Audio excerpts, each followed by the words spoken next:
Nuestro barco, con su poderoso dracar en busca del conocimiento, ya surca los mares de lo ignoto. Ya estamos aquí. Pero atención, atención, anoche uno de los más impresionantes túneles del tiempo. Lo hemos llamado Ocurrió fuera del estudio. Ayer y hoy, programas con más de 30 años vivieron sucesos fuera del entrañable y cálido estudio.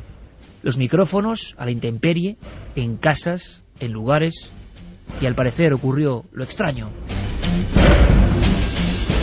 No menos extraño lo que nos llega desde Egipto, una playa que conocemos bien, donde hemos buceado, una playa que da cierto miedo, sobre todo por las especies que existen ahí. Varias amputaciones y de momento una muerte, varios en estado gravísimo en Sharm el Sheikh, en Egipto. Bueno, pues ahora la conspiración, ¿hasta dónde llega? En Egipto hablan de un ataque del Mossad directamente, en toda la prensa se reproduce, con escualos, vamos a llamarlo, teledirigidos o acondicionados. Un buceador ha hablado de un tiburón que tenía una especie de dispositivo. ¿Delirio o verdad? Y no solo eso, Santiago Camacho, que de alguna forma, por la actualidad, va a inaugurar una especie de sección o de dossier o de informe Wikileaks, porque en Wikileaks están ya apareciendo, amigos, historias que tienen que ver con el misterio. ¿Os acordáis de aquella muerte masiva de abejas? ¿Os acordáis de la misteriosa espiral que era como un bucle azulado en el cielo de Noruega? ¿Qué dice Wikileaks de todo esto? Toda la información y mucho más aquí, esta noche. ¡Zarpamos!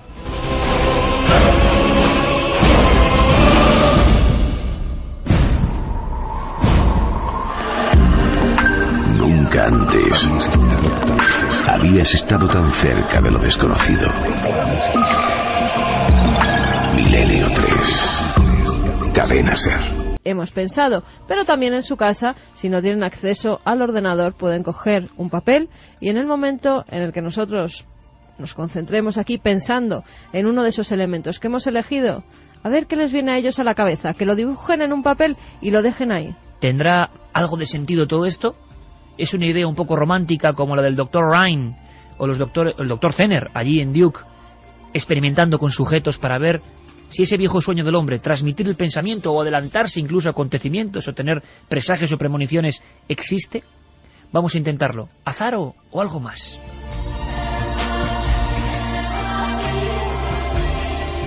Porque, repito, ha habido una gran noticia. Podéis intervenir porque además Guillermo León ha abierto todo tipo de... Nosotros éramos reacios en un principio, pero al final La Nave del Misterio y ikerjimenez.com, nuestro programa ya está en Facebook también. Vamos a abrir líneas para que estéis informados de todo lo que hacemos, en Twitter, en la web, en todo prácticamente. Luego daremos la agenda de posibilidades de contacto. Vías de contacto muy claras para vuestras opiniones. Pues los vías de contacto del programa es siempre 27699, palabra clave milenio, espacio, vuestros mensajes, y nos escribís a través del teléfono móvil milenio 3 con número @cadenaser.com y también www.cadenaser.com.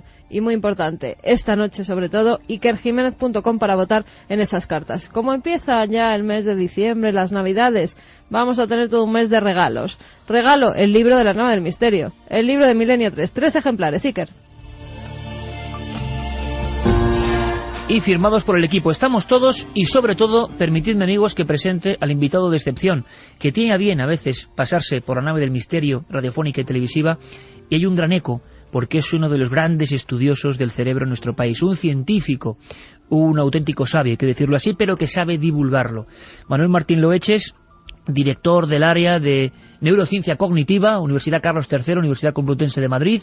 Instituto Carlos III. Exactamente. Y, Manuel, ¿por qué hacemos esto? Porque ha habido noticias recientísimas sobre psicólogos que han dicho que sus experimentos han tenido cierto efecto o han demostrado algún tipo de capacidad paranormal. No exactamente, quizá la telepatía, pero algo que yo creo que a nivel de los que sabéis del cerebro es interesantísimo y que acaba de ocurrir.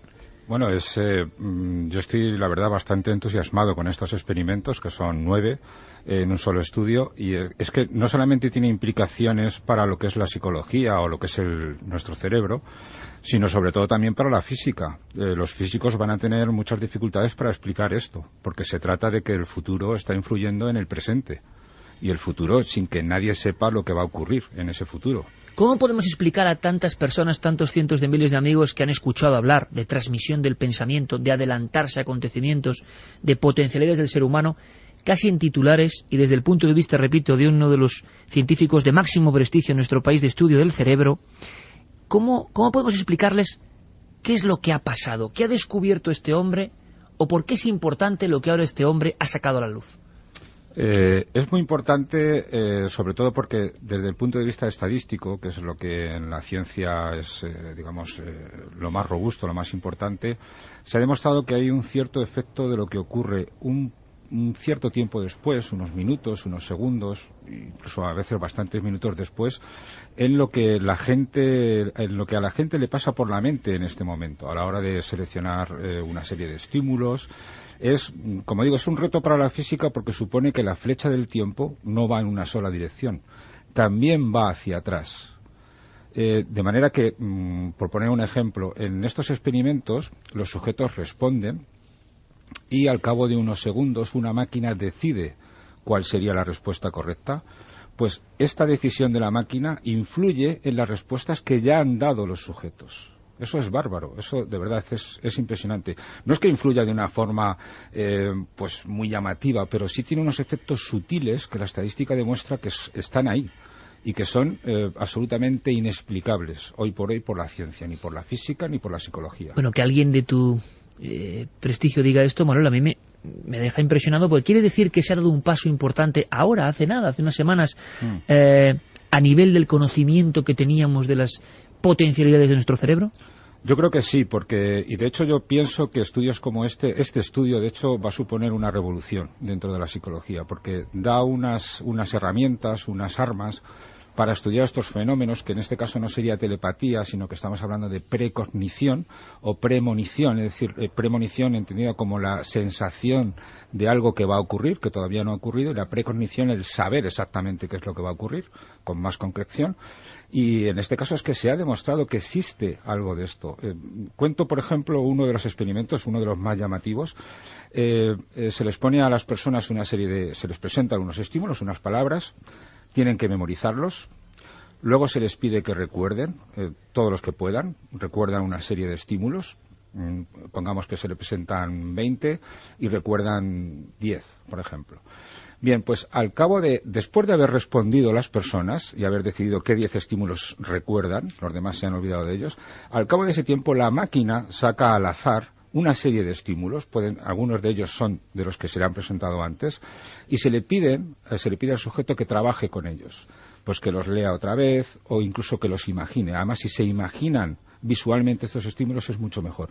Bien, pues esos estímulos que han visualizado, se comprueba que muchos de ellos son los que mejor han recordado antes. Pero es que el recuerdo ha ocurrido antes, es lo que quiero remarcar, ha ocurrido antes de que ellos hayan trabajado con esos estímulos.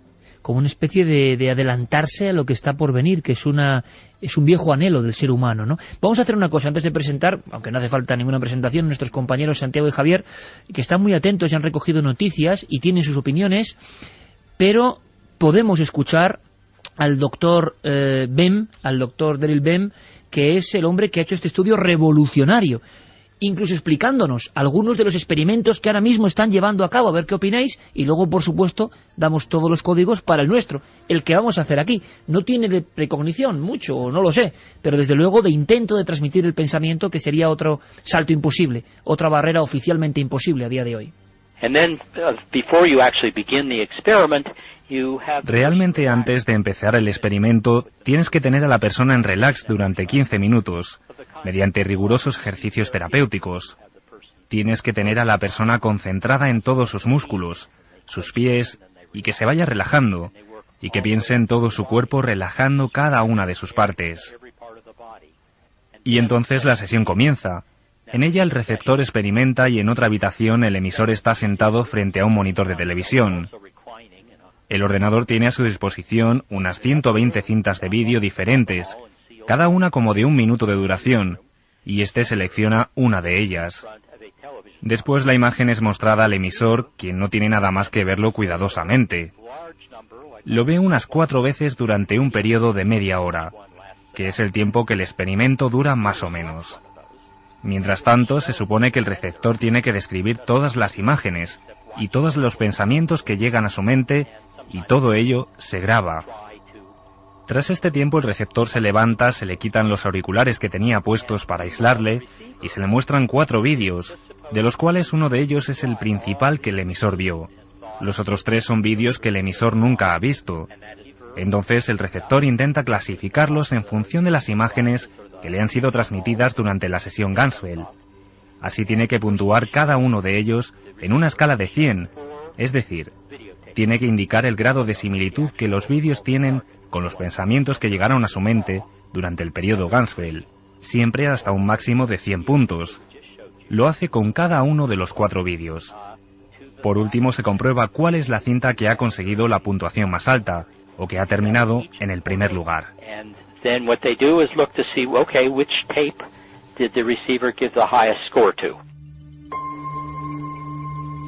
Estamos ya dentro de la órbita del misterio del cerebro. Javier Sierra, buenas noches. Muy buenas noches. Has seguido muy atento todos los experimentos del Dr. Bem. Sorprende y además anima mucho escuchar a Manuel Martín Loeches pues entusiasmado y hablando de revolución.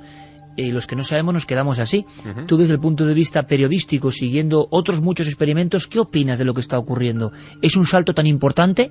¿Esto se venía haciendo ya hace unos años y no se le ha dado el eco que merecía esta cuestión? Bueno, es un salto muy importante que el Journal of Personality and Social Psychology, que es la publicación en la que se han publicado estos experimentos, en un informe de 61 páginas, es decir, que no se trata de un trabajo menor, ni colateral, ni una noticia en una publicación científica de importancia, sino un trabajo... 61 páginas. Exacto, un trabajo que ha pasado todos los controles, hable de precognición, porque es un término que siempre se ha asociado a lo paranormal, a la evidencia, en fin, nos estamos enfrentando a cuestiones un poco anatemizadas por la ciencia. Nadie se puede adelantar al futuro. Antes nos decía Manuel Martín Loeches que esto rompe un poco la idea que tenemos casi física de la flecha del tiempo, y es cierto, estamos justo trabajando en ese tema, pero fíjate, lo que estamos enfrentando también tiene mucho que ver con un viejo anhelo de los parapsicólogos, de esos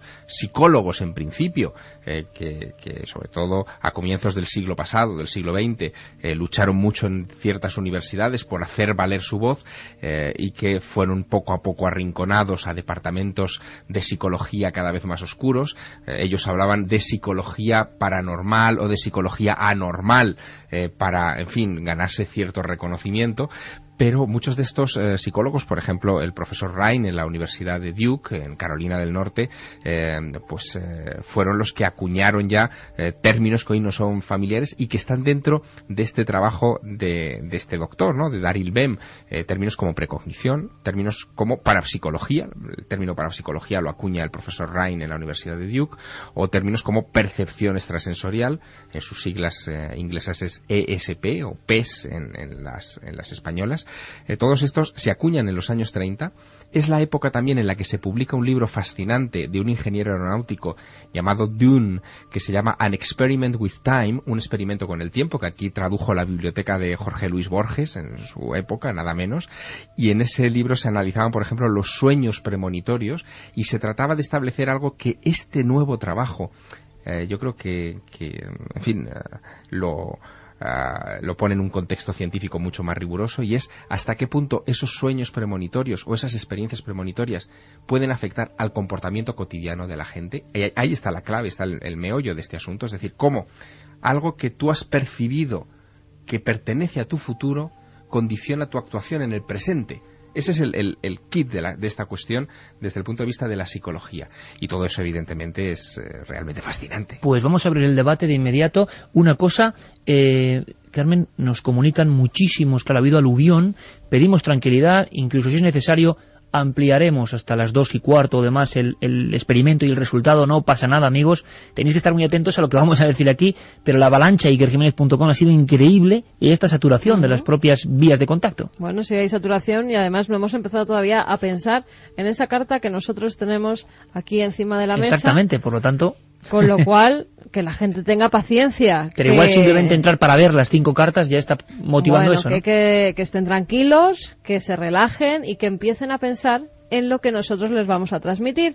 Y entonces, a lo largo de la hora, podrán votar. Que tengan paciencia, que seguro que en un determinado momento pueden acceder a la página y votar sin ningún problema. Qué importante lo que está diciendo Carmen para el experimento que se nos avecina, porque toda la experimentación que se ha puesto en marcha ahora en este trabajo que hoy nos ha reunido para hablar de estas cuestiones, pasa por el método Ganfeld, que se ha mencionado y que el público Exacto. no tiene por qué saber qué es. Yo tampoco lo sabía casi. Claro, y en realidad es una técnica que se inventa o se diseña a principios de los años 70. Es una técnica para inducir a un estado de hiperrelajación que consiste fundamentalmente en un aislamiento sensorial fuerte de la persona, es decir, que te ponen unos cascos como los que nosotros llevamos ahora aquí en el estudio 1 de la cadena SER, donde escuchas ruido de estática y no puedes percibir ningún ruido de tu entorno, en una habitación generalmente iluminada con luz roja, como si fueran los antiguos laboratorios de revelado, con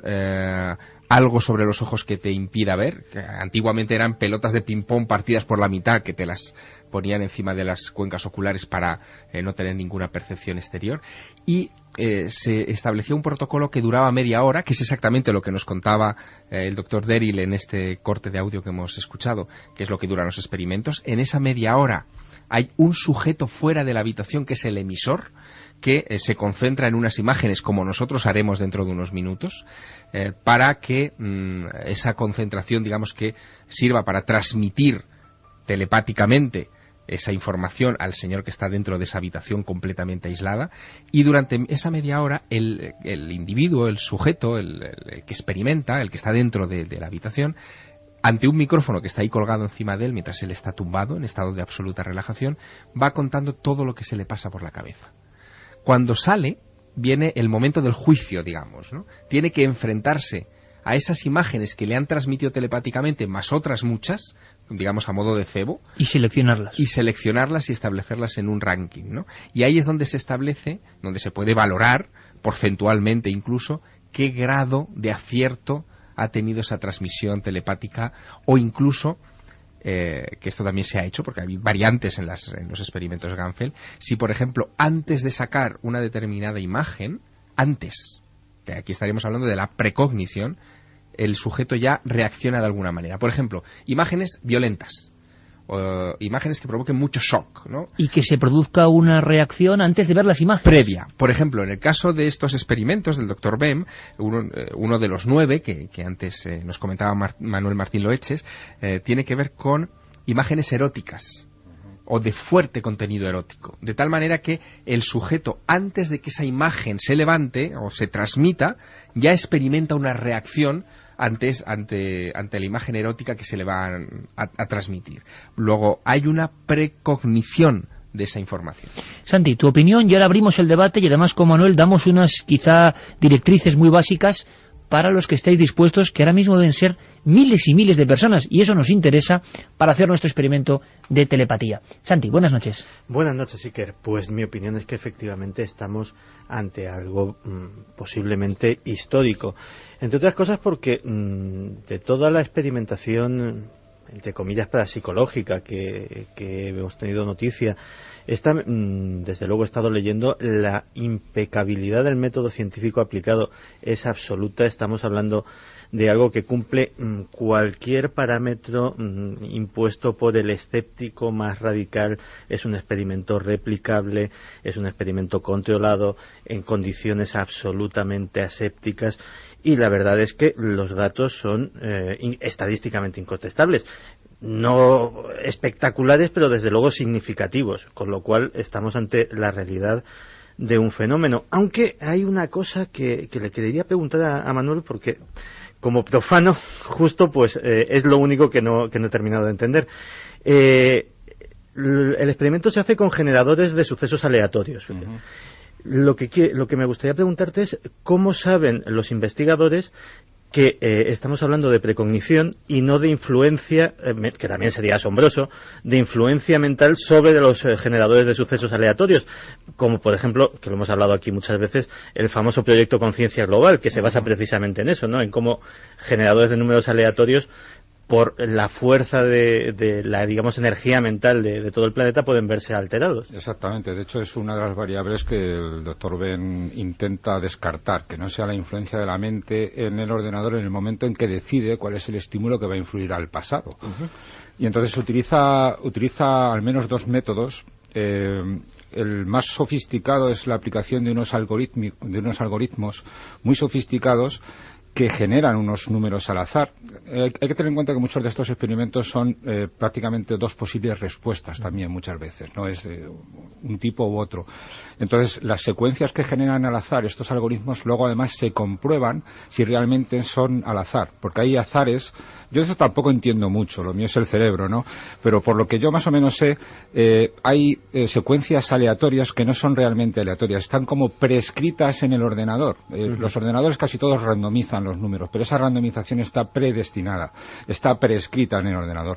Esto lo que hace es generar una randomización completamente nueva, estos algoritmos. Y luego además a su vez lleva el control de que esa randomización realmente es aleatoria, es decir, que no se han sucedido números que no se tenían que suceder, etcétera, etcétera. Hasta ahí llego, no sabría decirte más. Vamos a hacer una cosa, Manuel. A la 1:36 ponemos en marcha el experimento, que va a ser muy breve, unas indicaciones, una concentración por nuestra parte y por la vuestra también, evidentemente, porque esto es simplemente una prueba. Y luego debatimos sobre lo que está pasando y lo que significa todo esto, pero así damos tiempo a nuestra audiencia a que puedan votar. Algunas indicaciones básicas, Manuel, para este experimento de transmisión comprobable por vías tecnológicas. Hemos elegido ya, lo hemos hecho, si no me equivoco, hacia las 11 y pico de la noche, que dará constancia luego con una fotografía con el reloj, una de las cartas Zener. Recordamos, círculo, cruz, ondas, cuadrado, estrella. Yo tengo aquí la carta Zener que hemos elegido y el público que está aquí puede verla perfectamente en este instante. Hay que intentar concentrarse. Algunos datos, nadie sabe más que tú aquí, Manuel, de este tipo de experimentos o de cuestiones de la mente. ¿Alguna recomendación para los que están ahí afuera? Hombre, lo que sí que es cierto es que el doctor Daryl Bem lo que hacía es siempre en cada experimento, como ha contado antes Javier, es utilizar este método Ganfeld, alguna variante en realidad, porque muchas veces era con estimulación visual, para intentar inducir un estado de relajación. A él le da mucha importancia a esto. Tampoco queda claro hasta qué punto influye, pero el hecho de que lo haya utilizado seguramente tendrá algún efecto. Entonces él lo hacía como a la gente le presentaba estrellas, una serie de estrellas que se movían con una música relajante, y digamos que el estado relajado es el que facilitaría esta percepción del futuro, que es lo que nos ve. O sea que es importante eliminar cualquier tipo de estrés o de nerviosismo o de otro contacto visual, ahora mismo la tele o cualquier cuestión. Hay que tener en cuenta que dos variables muy importantes que ha encontrado, una ya se ha mencionado, que influye en estos experimentos, es la emoción que transmiten estos estímulos, ¿no? Un estímulo pues erótico, por ejemplo, o uno muy negativo, son más fácilmente transmisibles, ¿no? El estímulo que tenemos que transmitir ahora es como si fueran fuerzas muy primarias, ¿no? Has hablado de eros y tánatos. Porque son muy importantes para el ser humano, claro, ¿no? Y también otra variable que encontró, pero esta no la podemos controlar, es que los individuos que mejor percibían el futuro eran gente que tenían una alta puntuación en un test, que lo que mide es la búsqueda de estímulo, la búsqueda de novedades. La gente que tiende a buscar novedades, que tiende a estimularse, además es un carácter de la personalidad que va muy asociado a muchas cosas, gente que consume muchas cosas, que busca cine, o sea, ver el cine, leer muchas cosas y demás. Esa gente es más sensible. Qué bueno, porque eso, luego claro, además Santi tiene alguna noticia sobre personalidades muy concretas que luego va a ser sorprendente, y facultad PES. Si pueden acostarse o recostarse, mejor, ¿no? Relajarse, intentar vaciar la mente. Yo creo que era el objetivo de este previo estado, de estar viendo cosas que no son concretas, y esa es la cuestión. Bueno, pues vamos a poner una música, un fondo musical. Noel Calero, nuestro compañero, Carlos Largo y Fermín Agustí, que también han actuado en este proceso como notarios de lo que va a ocurrir, sin trampa ni cartón. ¿Por qué? Porque las posibilidades tecnológicas de hoy en día, hacerlo hace 30 años en la radio no puede tener el mismo sentido, porque ahora podemos saber lo que vosotros individualmente habéis votado, convirtiéndola en una estadística de muchísimas personas. Importante también que los amigos que están escuchándonos ahora y están pendientes de votar en la página web de ikerjimenez.com que apaguen el ordenador. Exacto, que se aparten un poco. Que se aparten. Porque... Y que piensen en lo que tienen que pensar. Exacto. Aquí lo que consiste es en que si estáis en casa, que apaguéis las luces de vuestra habitación o que las atenuéis al máximo si tenéis esa posibilidad.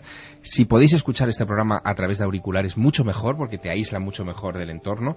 Si podéis estar sobre un sofá o sobre una cama, tendidos y relajados, mejor. Ropa cómoda, cuanto más cómoda mejor, cuanto menos presión o aperturas, muchísimo mejor. Descalzaos si podéis y si estáis cómodos en casa. Y estad atentos con los ojos cerrados. Hacemos, por tanto, la experiencia, y hemos hablado, Carmen, de transmitir, y por supuesto están llegando muchísimas preguntas. Es un tema siempre, el cerebro y la transmisión, la potencialidad desconocida que llama la atención de todos. Tenemos aquí, fíjate la carta, y habíamos pensado en un minuto más o menos estar concentrándonos en ella, ¿no? Vamos a escuchar esta música calmada que nos permita dejar todo de lado. Y durante aproximadamente un minuto aquí no diremos nada, se escuchará solo la música, pensaremos en la carta que tienes justo ahí encima e intentaremos transmitírsela a nuestros oyentes a través del pensamiento. Les pido por favor a Noel, a Carlos y a Fermín, para mí es importante que hagamos todos juntos este experimento, que nos concentremos en la figura, que le demos en nuestra mente. Y Manuel, hay una cuestión clásica de cerrar los ojos o no. Esto da igual, es decir, o no, o es importante intentar cerrar los ojos para un experimento tan breve que quizá por eso puede no tener resultados, como un minuto concentrándose para emitir esto. Lo importante quizá no sea no cerrar los ojos, sino realmente el no pensar en nada concreto que esté fuera, externamente. Uno puede pensar en su interior. Es como activar lo que llaman en neurociencia el estado por defecto humano, es decir, activar ciertas áreas del cerebro que están ahí cuando no hacemos nada. Qué bueno. Y ese no hacer nada es estar en tu interior. Yo creo que eso es lo importante, y eso lo puedes hacer con los ojos cerrados o abiertos. Perfecto, lo intentamos. 1:41, van a ser la 1:42, cuando esa luz rojiza punto a punto alcance la 1:42, vamos a estar hasta ahí 43, si os parece, amigos, concentrados en esta carta, en esta imagen. Comienza el experimento en vivo en Milenio 3. 8 personas estamos aquí, a un lado y otro del cristal que divide la nave del misterio radiofónico. Y hemos pensado en esa imagen muy sencilla, en ese símbolo sencillo. ¿Qué tal, chicos? Me parecía que iba a ser más difícil, pero he logrado concentrarme en el signo. Qué pronto pasa un minuto, ¿verdad? Sí. Ha sido increíble. Sí, señor. Exactamente la misma sensación. Sí, señor. Sí, señor. La música creo que es idónea. Habéis pensado todos, chicos, Noel, Carlos, Fermín. ¿Nos hemos focalizado, Carmen? También. Perfecto. Manuel, Yo sin también, problema, ¿no? Sí. Bueno, pues ahí está. Y ahora, porque puede ser una reacción que transcurra durante unos minutos en muchos de los receptores y luego vayan a votar tranquilamente, ¿qué han sentido? ¿Qué intuyen? Bien, Manuel, sobre estos experimentos tan básicos como este que ahora estamos ejecutando, con los medios de ayer o de hoy, por ejemplo en España, que es la gran incógnita que tenemos todos, ¿se ha evolucionado? ¿Se ha llegado a alguna conclusión? Es la gran duda, ¿no? El cerebro ha demostrado que algo de esto hay. Los científicos, de verdad, como tú, interesados, abiertos, experimentadores, ¿habéis logrado saber si hay indicios de esto? Esa posibilidad. La verdad es que en España yo no conozco a nadie que trabaje en este tema. Yo tampoco lo hago. Nos tenemos que fiar de lo que están haciendo fuera. Digamos, también es verdad que hay muchísimo más investigadores fuera de España y hay muchos medios también fuera de España. En España no andamos tan bien. Y eso también hace que se varíen los tipos de investigaciones que se hacen fuera más que los que hacemos aquí dentro. Pero contigo, por ejemplo, Manuel, en el aspecto de la neurociencia cognitiva, que es otro mundo absolutamente maravilloso, hemos visto que no es difícil intentar hacer ciertos experimentos. No, ciertamente no. Claro, ¿por qué? ¿Por qué esa reacción un poco en contra? ¿Da miedo meterse con estos temas? Bueno, yo te puedo contar mi punto de vista particular, ¿no? Perfecto. Porque la idea es también... Yo sigo siendo, o he sido hasta estos experimentos, bastante escéptico. Y también ese escepticismo como que yo por lo que conozco, es un tema además que me interesa mucho desde siempre, Entonces siempre se ha tenido la idea de que son experimentos poco replicables. Es decir, alguna vez se ha encontrado algo, pero no se ha podido replicar. En este caso, por ejemplo, son 9 experimentos y 8 tienen resultados positivos. Eso ya está bastante bien. Y el autor además regala el software para quien quiera replicarlo que lo haga. Esto ya pone un cimiento bastante sólido que hasta ahora no había. Es decir, personas pues como yo, en mi caso particular, pues ya me siento atraído y además avalado científicamente a la hora de hacer mi trabajo, que ya no parto de la nada, ya digamos hay unas bases sobre las cuales construir más cosas. Ahora yo ya sí me podría meter haciendo además estas cosas que son sencillas, que no requieren mucha tecnología, más que un ordenador y una persona delante. Entonces, claro, nunca nos hemos atrevido a meternos en caminos que a lo mejor no llevaban a ninguna parte. El riesgo está, y como digo, los medios siempre son escasos y no quieres tampoco consumirlos en caminos que a lo mejor no tienen salida. Pues es fuerte también escuchar a Manuel Martín Loeches hablando con esta naturalidad, pero también de la reticencia que había ante un mundo que puede ser tan apasionante. Esa reticencia quizá es lo que hace que no sepamos más, ¿no?, de estas potencialidades, aunque parece que en otros países sí que habían hecho cosas, pero mala prensa o no se ha llegado, ¿no?, quizá a lo que esperaban muchas de las personas que han dado su vida intentando investigar la transmisión de pensamiento, la precognición, por ejemplo. Bueno, lo que ha ocurrido, como decíamos un poco al principio del programa, es que algunas universidades, tanto europeas como norteamericanas, se ocuparon mucho de estas cuestiones dentro de sus departamentos de psicología, pero era como una mesa dentro del departamento, en una esquina donde, bueno, se hacían pequeños experimentos. Algunos sí que tuvieron cierto eco en publicaciones científicas, pero más a modo de noticias que de estudios, por lo tanto no se terminaban de tomar muy en serio. Y sobre todo en el caso, por ejemplo, de los pioneros como el doctor Joseph Rhine, que comentábamos antes, de la Universidad de Carolina del Norte, sus experimentos con las cartas Zener, tanto de precognición como de telepatía, pues fueron contestados al cabo de los años por otros que revisaron la información y que creyeron que se pecó de poco rigor. Por ejemplo, en cosas como que las primeras cartas Zener se hacían en hojas de papel que podían ser traslúcidas y que la persona que estaba delante haciendo el experimento podía intuir, viendo la carta, la forma geométrica que estaba detrás, la estrella, las ondas, en fin, todo lo que hemos hablado antes, ¿no? Así que tuvo que esperarse a imprimirla sobre un papel con un fondo opaco, algo tan sencillo como eso, para que esos experimentos tuvieran más rigor. O, por ejemplo, lo que le ocurrió, que esto también es una anécdota muy curiosa, a Edgar Mitchell.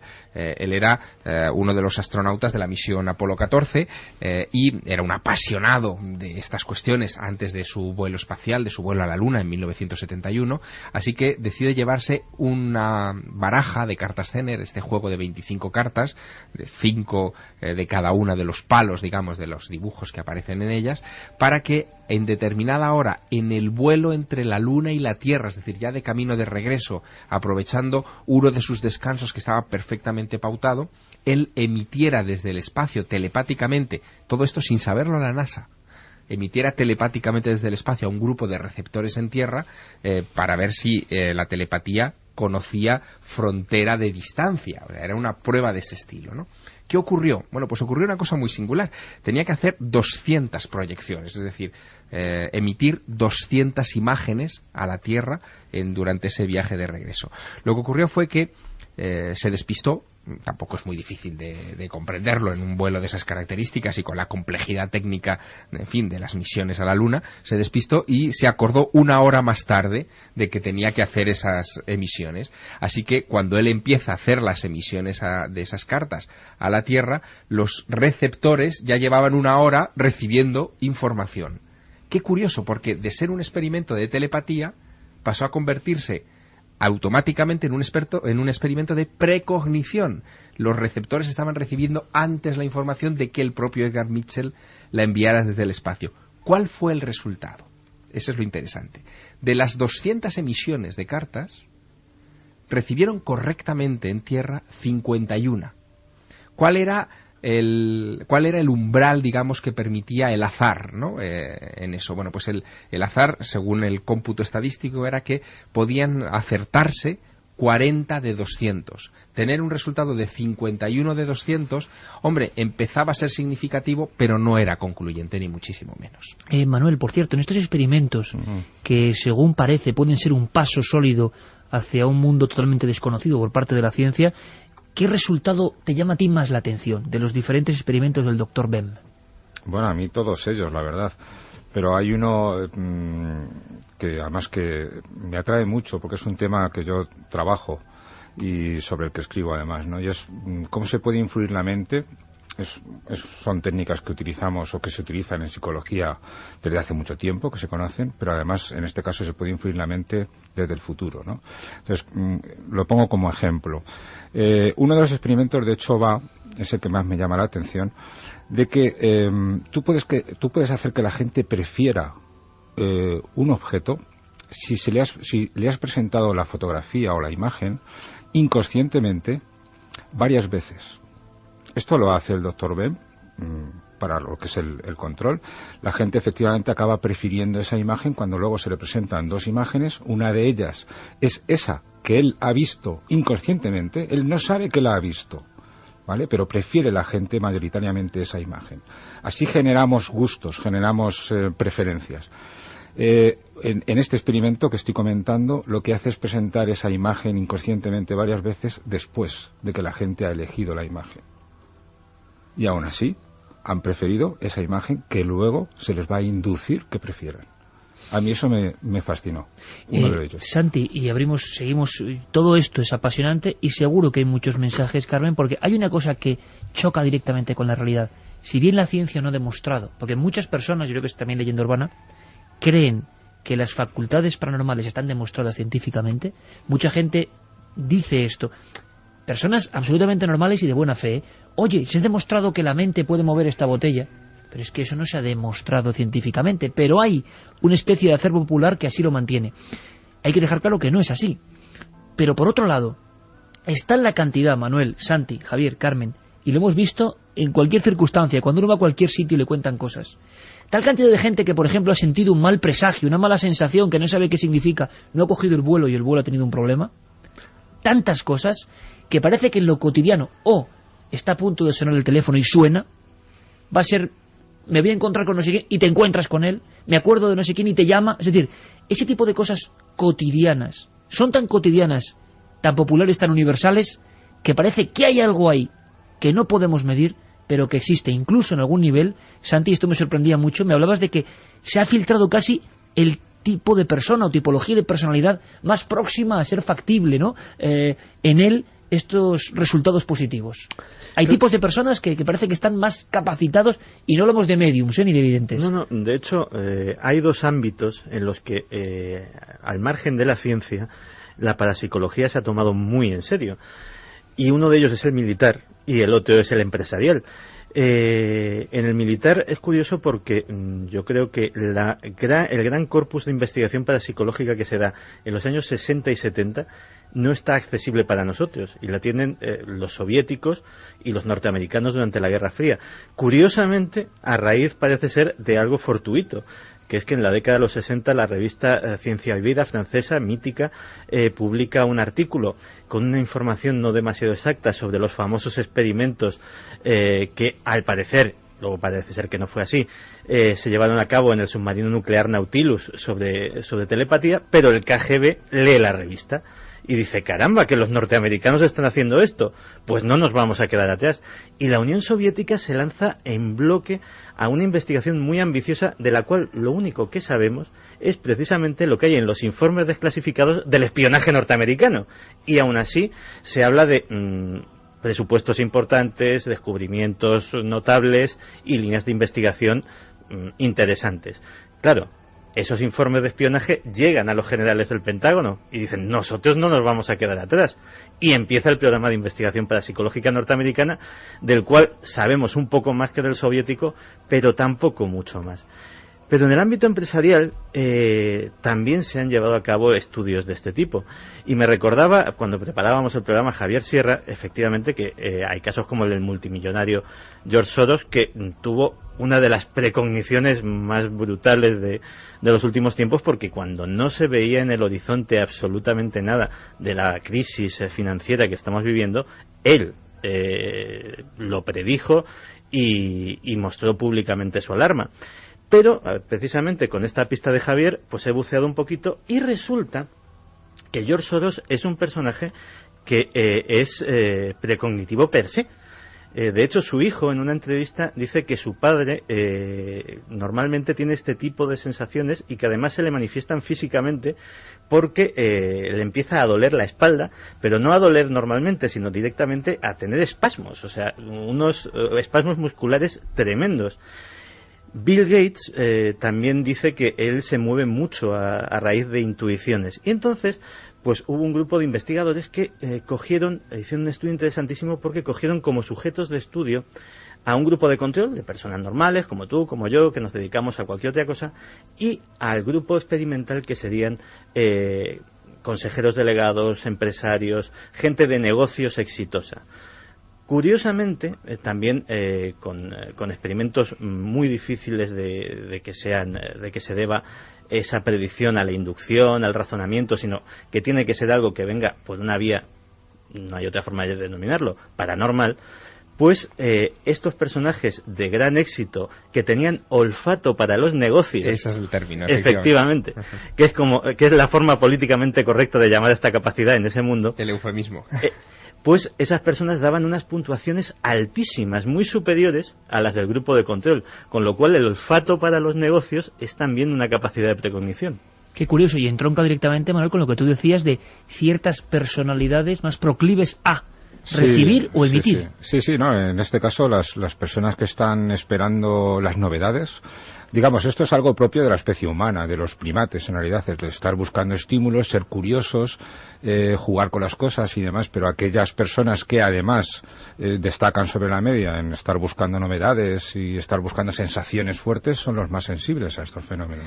Hay que subrayar también que este fenómeno, por ejemplo, de la precognición, que es un poco el que nos ocupa esta noche con estos experimentos que se están publicando en revistas científicas en estos días, tiene que ver mucho con el instinto de supervivencia. Eso es lo que decía, por ejemplo, Rupert Sheldrake, que es uno de los grandes investigadores de este asunto. Es decir, que siempre se produce, y él se atreve a aventurar que en un altísimo porcentaje, por encima del 90% de los casos, en cualquier persona, porque estamos hablando de algo que ayuda a sobrevivir en un momento determinado. Por eso la mayoría de las precogniciones tienen que ver con sucesos luctuosos, sueñas con una muerte o con un accidente o con algo que te está dando una señal de alarma. Contenidos fuertes, como decíamos en un principio. Exacto, para que tú evites, digamos, ese peligro. Y eso, que parece tan teórico, tan alejado, en fin, un poco tan de libro, está muy vinculado a cosas de nuestra psicología cotidiana. Por ejemplo, Rupert Sheldrake dice que entra dentro también de esa capacidad de percepción extrasensorial esa sensación que dicen haber experimentado entre el 75 y el 95% de la población, es decir, yo creo que en esta mesa todos, de haberse sentido, por ejemplo, vigilado alguna vez. Tener la sensación de que alguien te mira por la espalda. Bueno, pues esa sensación que tienes muchas veces y que te giras y efectivamente hay alguien en ese momento que te está mirando o alguien que quiere llamarte la atención, eso por ejemplo los camareros nos lo podrían decir mucho, esa sensación tiene que ver con la PES, ¿no? Con la percepción extrasensorial. Y a ver qué ha sentido nuestro público, Carmen, a la vuelta. Vamos a ver también sus impresiones. Nos hemos centrado, los aquí presentes, en un signo de las célebres cartas Zener, también en homenaje a los viejos parapsicólogos científicos, ¿no? Y lo hemos transmitido. El público de Milenio 3, cientos de miles de amigos y muchos miles participando en el experimento, a ver qué les ha llegado. A la vuelta, resultados y nuestra interpretación de esos resultados. La lógica, puro azar. Pero, ¿y si ocurre otra cosa? 2:07. Noche emocionante, distinta, diferente, noche de experimento, noche de comunicación. Son increíbles los datos que nos están llegando, los números. No sabemos porcentajes, sabemos números de votos. Y una vez más, amigos, de verdad, pues qué decir, ¿no? Impresionante. ¿Cuál es la idea en titulares? A raíz de una serie de trabajos científicos que ponen un nuevo pie en un nuevo mundo, que es la percepción extrasensorial, que científicos españoles de gran prestigio, como nuestro invitado en el estudio del cerebro, pues toman a bien en el sentido de que ojalá haya una senda por la que transitar. Digamos que celebrando ese paso del doctor Bem en Estados Unidos, hemos hablado quizá de la percepción extrasensorial más básica, pero también más fácil de reproducir, la que hemos sentido muchos, transmisión del pensamiento. Oye, resulta que... ¿Sabes que estaba pensando en eso? ¿Cuántas veces nos ha ocurrido? Oye, mira, he pensado... ¿Sabes que estaba yo pensando lo mismo? Oye, sabía que me ibas a llamar. En fin, 1000 cosas que vivimos de la forma más cotidiana. 5 cartas Zener, todavía en ikerjiménez.com, y van a estar durante al menos 7 minutos más. 5 cartas, 5 símbolos perfectamente reconocibles. Círculo, cruz, ondas, cuadrado y estrella. 5 signos. Y nosotros, durante 1 minuto, a la 1:43 de esta noche ya del 12 de diciembre del año 2010, histórico para nosotros, hemos transmitido, 8 personas aquí presentes, nos hemos centrado en la imagen y hemos intentado transmitir. Carmen, datos que podemos decir no de resultados, sino de participación. Pues por el momento, Iker, desde el momento en el que tú has dicho que empezaba el experimento, desde ese minuto de concentración, hay 1.700 votos. 1.700 personas han votado desde la 1:43 a las 2:09. Esto también es para tenerlo muy en cuenta. ¿Qué nos dice esa cantidad? Manuel Martín Loeches, amigo, que es una muestra ya considerable. Es una muestra impresionante. Digamos, por ejemplo, uno de los valores importantes de los trabajos del Dr. Bem es que sus muestras también son muy grandes, son de cientos de sujetos. Conseguir 1.700 sujetos, que es como los llamamos a los que participan en los experimentos, es una cosa impresionante, es algo muy impresionante. Lo que salga de ahí, digamos, es muy robusto. A ver si, Manuel, vamos a tener aquí una herramienta, esta pantalla mágica en la que recibimos impulsos emocionales y opiniones de miles de personas diseminadas por nuestro país y por el resto del mundo, porque a través de Internet puede ser una herramienta que no teníamos tan prevista y que realmente quizá nos dé buenos resultados, significativos, por lo menos interesantes. Otra pregunta clave, Manuel, a estas horas de la noche, a las 2:10, a 1:15 terminamos el experimento. A 1:15 damos a conocer los resultados, sean cuales sean. Nosotros no sabemos qué resultados van a salir. ¿Qué sería azar? ¿Qué sería lo lógico, lo esperable? Sí, además está muy claro y precisamente es lo que da valor el tener tanta muestra, tantos sujetos respondiendo. Cuanta más gente responda a una prueba de estas, más se aproximan las cifras a lo que es el puro azar. Entonces, el puro azar sería, siendo 5 cartas, un 20% exacto para cada una de ellas. Digamos, tú coges una muestra de 10 sujetos y te pueden salir unas cifras que bailan mucho en torno al 20%. Pero cuanta más muestra tengas, cuanta más gente responda, mucho más se aproximará a la cifra real que obtengamos al 20% si no hubiera nada en absoluto. El puro azar sería 20% de respuestas para cada una de las 5 cartas Zener que estamos utilizando. Carmen, muchísimos amigos y amigas que escribiéndonos a las vías de contacto habituales, aparte de hacer la votación concreta en la página web, que también, y eso es curioso, lo han tenido clarísimo, han recibido impacto, no digamos las figuras, nos lo comunican ellos, sé qué es esto, y algunos incluso hablando de que tienen precogniciones, que conviven con ello, y como que les ha llegado la transmisión. Imagino que también la sugestión, la emoción de un experimento influye. Sí, no solo eso, sino personas que habían experimentado telepáticamente antes. Por ejemplo, Asun nos decía que su hermana y ella jugaban de pequeñas a decirnos telepáticamente qué carta de la baraja española tenía la otra en la mano. Y debo decir que lo adivinábamos muchas veces. Conexión entre hermanas, preguntaba. Yo creo que también entre familias suele haber más esa conexión, ¿no? O entre personas que están muy cerca, matrimonios que llevan muchos años. Sí, ciertamente, sí. Lo que pasa es que, como ocurre con muchas de estas cosas, suelen ser anecdóticos estos datos, es decir, lo cuentan particulares, lo cuentan personas y no están hechos en el ámbito de un experimento científico, pero eso no quiere decir que no se pueda hacer. Daniel desde San Francisco nos decía, me acuerdo de un experimento que hice de una foto en un sobre y debíamos escribir lo que veíamos. Yo escribí París y Las Vegas. La foto era la Torre Eiffel. En las dos ciudades hay una Torre Eiffel. El experimento de la foto lo hicimos en una clase de psicología transpersonal. Fue muy interesante.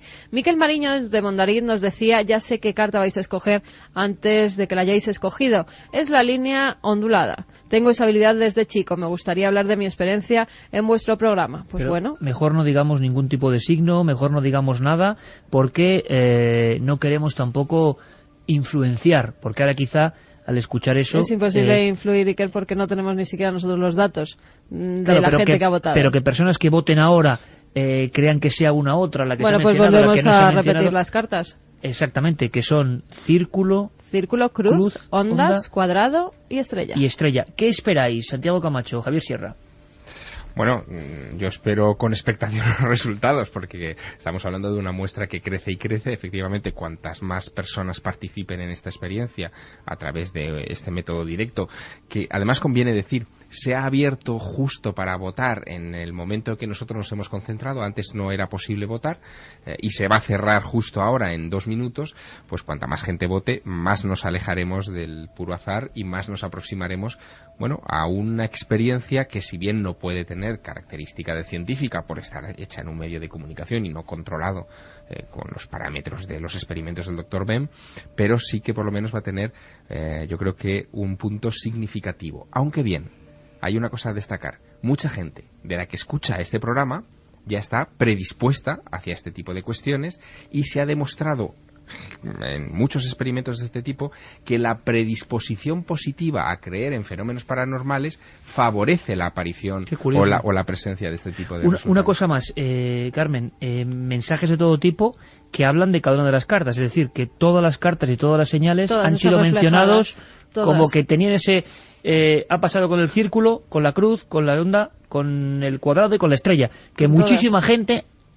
Vamos, sentía que era eso. Han mencionado todas las cartas, no han dejado ni una, y además en los mensajes que nos hacían llegar en un porcentaje muy parecido, Iker. Bueno, pues ya está. Estamos en este instante. Carlos Largo acaba de hacer un gesto, 2:15. Se publican los resultados. Carmen, todo tuyo. Vamos a hacer ese informe, tiempo real, todos muy atentos, amigos, y a ver qué nos encontramos. Me tienen que dar los datos, Iker, porque en estos momentos la página, claro, todo el mundo quiere saber los resultados y está completamente saturada. Es increíble. Fijaos qué curioso, Santi. La página en el ordenador conectado a la SER acaba de, ¡pum!, prácticamente estallar. Ahora vuelve. Vamos a ver. Vuelve, pero todavía no podemos saber los resultados, no podemos pinchar en las cartas. Esto es tensión pura y dura, vamos, me dice Fermín con una voz angustiada desde el otro lado. Están recopilando los datos. Mensaje a Guillermo León, date prisa, por favor. Ahora mismo todo el mundo pendiente de una casa en Sevilla, en la maravillosa zona del Aljarafe, porque computación terminada, vamos a ver resultados, 5 cartas, porcentajes concretos. Está la cantidad de gente entrando. Hombre, hay un aspecto muy positivo, Manuel, que es la cantidad de personas increíbles que están dispuestas a participar. Vamos a escuchar. Experimento sí en vivo en Milenio 3. Se han concentrado, han elegido una carta. Te voy a dar los porcentajes. Círculo, 21,6%. Cruz, 14,9%. Líneas onduladas, 30,8%. Cuadrado, 14,8%. Y estrella, 17,9%. En total han sido 1.941 respuestas. O sea, casi 2.000 votos. Y finalmente la onda, es decir, la señal ondulada, justo la que está en el medio de la imagen. Sí, la que este amigo que escribía decía que había visto perfectamente en su precognición, que tiene un 30,8%. Que es mucho, 38,8%. En segundo lugar estaría el círculo, 21,6%. ¿Sí? Tercer lugar, cruz, 14,9%. Cuadrado, 14,8%. Ajá. Y estrella iría antes, 17,9%. Bueno, pues ahora mismo también... Línea, círculo y estrella serían las 3 primeras. Ahora mismo podemos ver, vamos a ver si Guillermo sube el documento, hay una imagen como acta notarial en la cual yo señalo la carta que tengo aquí y que tú puedes decir, Carmen, ¿qué carta era? Pues el círculo. El círculo. el círculo y podrán ver en ikerjimenez.com cómo había sido la fotografía realizada debajo de uno de los relojes digitales que no se pueden alterar de la cadena SER, y justo tú con el círculo encima y señalándolo. Bueno, pues interesantísimo. Desde luego no ha ganado, clarísimo queda, ¿no? La carta que hemos transmitido, pero esto como los resultados electorales. Manuel, Santi, Javier, Carmen, ¿qué opináis? Yo pienso que no están mal, los resultados. No lo conozco, pero en la imagen que se presentaba en la página web, el círculo ¿en qué posición estaba? El primero. El primero y más lateral hacia la izquierda. Exacto, bien. Claro, la que ha ganado es la que está en el centro. Fíjate, yo he pensado lo mismo, Manuel. Claro. He pensado lo mismo. Para haber mismo. controlado bien el experimento, a cada sujeto, a cada participante, se le tenía que haber puesto aleatoriamente en la posición de las 5 cartas. Porque lo que han hecho han sido, la atención se focaliza en el centro y es la que parece que ha ganado más. De hecho, la que más ha ganado. Pero curiosamente, estando en el extremo, ha sacado un 21% que está muy bien. 21,6. Y que está en segunda posición, por encima del margen del azar. Todas las otras han quedado... Muy por encima de las otras. De hecho, el otro extremo, el otro extremo, ¿cuál era? La estrella. ¿Y qué puntuación? La última. La estrella, no, 17,9. Sería la tercera. Tercera, 17,9. Pues haber sacado un 21,6% es bastante significativo, es muy importante. Eso es una muestra, evidentemente, Manuel de esto sabe bastante, de la cuestión cerebral, de focalizar la atención. Y fuera, claro, es nuestro primer experimento, en vivo. Fíjate que ha salido la cuestión. Yo he dicho, estoy seguro que es como en el supermercado, tú vas a focalizar. Te da como cosa decir, voy a votar por esta que está justo al margen. Y nosotros, para el próximo experimento tendremos otra clave más, gracias a Manuel, que es, habrá que distribuirlo de una forma aleatoria. Pero así lo hemos hecho. Ir variándolas cada 5 minutos, cambiarlas. Claro, es una buena idea para volver a hacerlo. Pero fíjate, yo creo que la gente... el porcentaje es curiosísimo. La gente, aparte de Iker, no sé si se ha concentrado o primero ha tenido la intuición de que nosotros íbamos a elegir las ondas porque muchos nos lo comunicaban. Las ondas a través de la radio, las ondas que emite la radio. Y también muchos nos los hacían llegar a través de sus mensajes. Hayan interpretado en vez de simplemente ser libres y pensar. Claro, nos hacían llegar también los círculos por las bolas de Navidad, por las fechas en las que estamos, y también las estrellas por las fechas en las que estamos. Con lo cual la gente, antes de intentar pensar en lo que nosotros le estábamos emitiendo, ya tenía preconcebido que íbamos a hablar de algo que tiene que ver con las fechas o con la propia radio. Es que hay mucho de inconsciente en nuestro comportamiento, muchísimo, Yo diría que el 80-90% de nuestro comportamiento lo decidimos y lo hacemos de forma inconsciente.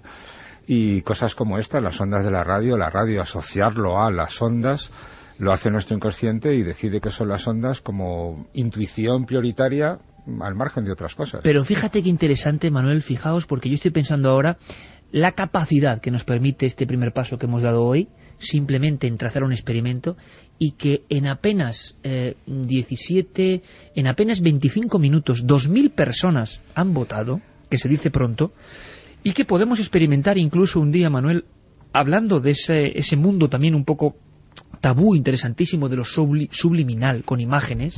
Es decir, que la web, ya está la foto, me la estás marcando, la web puede servirnos como ese epicentro de emisiones interesantísimo para experimentar con el cerebro, y que es un primer paso sorprendente. Primero porque yo no esperaba que el círculo fuese en segundo. Vamos, si sale el primero, es que yo creo que la gente no lo iba a creer. O sea, si nosotros transmitimos el círculo y la gente, por eso hemos hecho el público, fotografía. Claro, pero dice, bueno, es que es difícil de creer. Pero yo pienso al mismo tiempo que es interesantísimo. Segunda figura más elegida, estaba más al margen, no en la posición más favorable para la focalización de la visión, y sin embargo, ahí ha estado. Por otro lado, si aprendemos a transmitir, o haciendo no un minuto, sino una relajación previa, avisando que esto va a ocurrir con una fecha de antelación para que todo el mundo esté preparado, caramba lo que puede empezar a surgir. Bueno, y en este caso además tan importantes son los receptores, en este caso nuestros oyentes, como los emisores, es decir, la gente que está enviando esa señal. Vale, aquí somos 8 personas en estos momentos, en este estudio. Podía ser que 1 o 2 entre nosotros tengamos una capacidad extraordinaria de emisión, no creo que seamos los 8, pero bueno, quiero decir que también es plan de que nos demos nuestro propio aplauso, porque creo que ahí hemos hecho un buen trabajo, ¿no? Santi, tu opinión, amigo. Pues la verdad es que muy contento, porque cualquier cosa que se saliese de la media estadística a mí me parecía que era muy significativo. No solamente se sale, sino que se sale con diferencia. Las tres opciones siguientes están muy por debajo de esa media estadística, y también la curiosidad de que las dos formas que han ganado, por decirlo de alguna manera, son precisamente las dos únicas formas curvas que hay en la baraja Zener, que también si la forma de emitirlo o de recibirlo era muy visual, si era intentando visualizar, pues a lo mejor esas curvas en movimiento se nos han hecho ondas, quién sabe. De verdad que interesante. Yo no sé el público, Carmen, lo que ahora iremos recibiendo toda la información. 2 aplausos, en mi opinión, bueno, para el trabajo que ha hecho el equipo con Fermín y con Carlos, que han estado coordinando con Guillermo León, que quiero mandarle una vez más a nuestro querido amigo un enorme abrazo, porque ha dispuesto todo como primer paso, como oportunidad para hacer cosas, para utilizar la radio de forma dinámica con todos vosotros, que estáis ahí en una inmensa aula de experimentos, Manuel, 2.000 personas dando su voto e interviniendo. Y yo creo que tiene que quedar muy claro el enorme esfuerzo que han hecho y que nos ha dejado, pues, sorprendido, porque ahí están los datos. ¿Sorpresa también en el público o no? Pues sí, algunos sorpresa y otros dicen que no tienen ninguna capacidad extrasensorial porque han visto un cuadrado como una casa, que veían esquinas por todas partes y no veían ninguna figura redonda. Otros, en cambio, han acertado.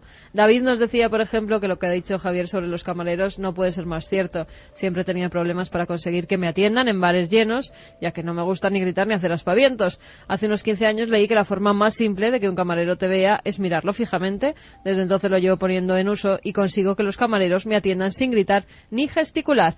No sé si se tratará de percepción extrasensorial o de otra cosa, pero me resulta asombrosamente efectivo, por no decir útil. A lo mejor es lo que en la India recibe el nombre de darshan, que es el poder de la mirada, ¿no?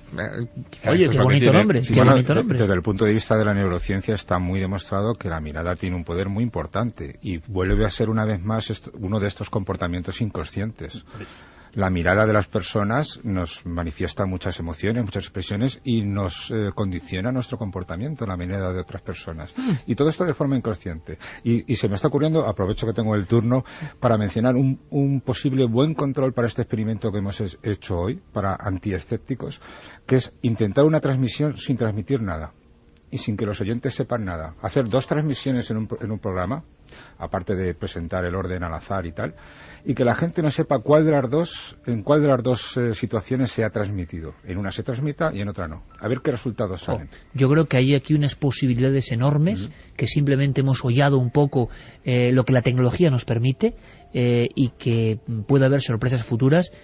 Manuel, si te parece, lo que podemos hacer es diseñar un protocolo de experimentos, realizar algunos de estos experimentos en este nuevo año que entra, porque, por ejemplo, el asunto de la publicidad subliminal o los mensajes subliminales creo que cobran otra dimensión con la oportunidad de hacerlo visible, de hacerlo tangible y de experimentar nosotros también, no utilizándoos, por supuesto, como cobayas, ni muchísimo menos, si ya nos conocéis, sino para, arrojar algo de luz en estos mundos que, por desgracia, siempre están entre tinieblas, a pesar de que todos sabemos que algo debe haber. Fíjate, Iker, hay una cosa que quiero resaltar, porque hay gente que ha tenido, aparte de la visión de una de las cartas, haya acertado o no, experiencias en ese minuto. Por ejemplo, Sheila nos decía: os juro que cuando ha empezado el minuto os he notado a todos como una manta fresca sobre mí, estaba tendida en mi cama. Isaac nos decía que no sé si ha sido su gestión, pero juro que durante el minuto me han temblado los párpados 3 veces y he sentido la misma adrenalina que cayendo desde una atracción de feria, el corazón acelerado. Óscar, no sé si habré acertado o no, pero he notado como algo me llenaba por dentro y me han entrado ganas de llorar. He pensado en una espiral continua todo el minuto mientras la sensación crecía. Para la gente ha sido el minuto más rápido de su vida, coinciden en lo que hemos vivido aquí, nos lo decía también Raúl Márquez, y han visto incluso, Marcos de León nos decía que él ha visionado con los ojos cerrados a una niña abriendo unas cortinas, por lo que con sus brazos extendiéndose se me ha asemejado mucho a una cruz, y coincido con Javier, el minuto se me ha hecho increíblemente corto. Bueno, pues un primer experimento, la radio viva. Esto es Milenio 3. Manuel, por cierto, tú que conoces tantas cuevas y te gusta como a mí la prehistoria, hemos hablado mucho de esa maravillosa cueva de los Casares. con individuos con gran cráneo, que tenían que tener muchos pensamientos. Sí. Pero ¿tú conoces la cueva de Titulcia, por ejemplo?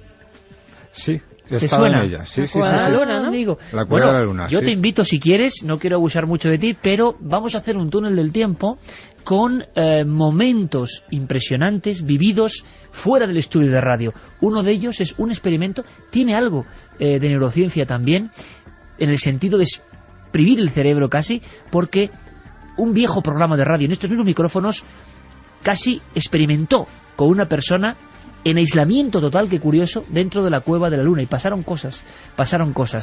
Manuel, te mandamos todos un grandísimo abrazo y Igualmente. de verdad, hagamos más experimentos, aprendamos más cosas, y gracias por tu ejemplo, desde la pura y dura ciencia, con esa apertura de miras y ese interés por el conocimiento, que eso no lo tiene todo el mundo. Bueno, Gracias. la plataforma que ponéis a nuestra disposición me parece que es una oportunidad que no podemos desperdiciar, ¿eh? O sea, que tomo nota. Oye, Te tomo Manuel, la palabra, Iker. 2011, experimentemos. Será nuestro año, seguro. Gracias, Manuel, como Gracias. siempre. Milenio 3, con Iker Jiménez. Líder en la madrugada del sábado al domingo. 750.000 oyentes. Cadena SER, un equipo, pase lo que pase.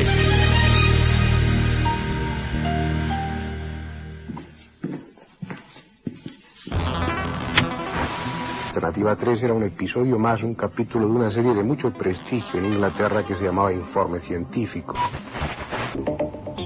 Medianoche.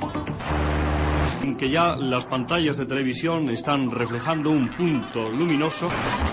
Las psicofonías son grabaciones paranormales en cinta magnetofónica.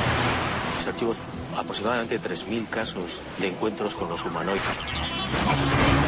Esta noche, mágica, La Cruz del Diablo, de Gustavo Adolfo Becker. Que el metal se está fundiendo y dice que pronto se convertirá en algo así como plástico. Concretamente esta cuchara que tengo en la mano es nueva totalmente. Exactamente a las 2:30 de la madrugada, otra aventura. Estáis todos ahí, ¿verdad? 2.000 amigos han votado en apenas 25 minutos, y esto hace que sintamos un enorme orgullo. Somos comunes, todo lo contrario quizá profesores, pero enarbolando un poco esa gran comunidad de personas de todos los ámbitos y lugares que no se conforman con lo cotidiano. Diego Marañón, desde San Vicente de la Barquera, buenas noches. Hola Iker, buenas noches. Yo elegí Círculo. Ah, te lo iba a preguntar. Lo sabía. De verdad que un experimento que nos abre posibilidades infinitas y bueno, tratándolo pues con uno de los grandes, si no el gran experto en neurociencia cognitiva de este país, del entorno del laboratorio de la Universidad Complutense de Madrid. Y yo creo que, claro, que bueno, pues le da esto un peso, ¿no? Ojalá descubramos más cosas. Lo que vamos a descubrir es algo que nos tiene aquí emocionados a todos, atentos a los sonidos. Hay que pedir disculpas porque ha rescatado algunos sonidos que evidentemente ahora no hay que transmitir, sino afinar muy bien el oído, ¿verdad, Diego? Claro, 30 años, nada menos, tienen algunos de ellos. Hoy, Iker, se trata de recuperar momentos de radio fuera del estudio de radio, instantes que se desarrollan lejos de salas insonorizadas como la que estáis vosotros ahora, lejos de sofisticados equipos, sin técnicos, narrando en vivo lo que se ve, fotografiando un entorno en busca de lo insólito. Y esto es algo que por las dificultades técnicas que conlleva, evidentemente no sucede todos los días. Pero lo que es cierto es que cuando sucede, y sobre todo cuando sucede en programas de misterio como Milenio 3, se crea una atmósfera especial. Y a veces, solo a veces, hay sorpresas. Es difícil, encontrarse con esas sorpresas. Es difícil incluso bucear para rescatarlas, pero ha habido alguna pesca interesante. Un día hablaremos, por ejemplo, de las alertas OVNI. Me adelanto ya a las cuestiones que los amigos pueden preguntarnos por qué no están. A lo sucedido en muchos programas de Milenio, por ejemplo. Pero nos vamos, Santi, Javier, ¿preparados para el viaje? Estamos deseosos. Repetimos vías por si acaso rapidísimo, Carmen, porque puede haber gente que recuerde momentos interesantes. 27699, palabra clave Milenio, espacio vuestros mensajes, www.cadenaser.com y milenio3 con número @cadenaser.com. Ya sabéis además que somos los Papá Noel del misterio y que sorteamos 3 ejemplares de Milenio 3, el libro de esta nave.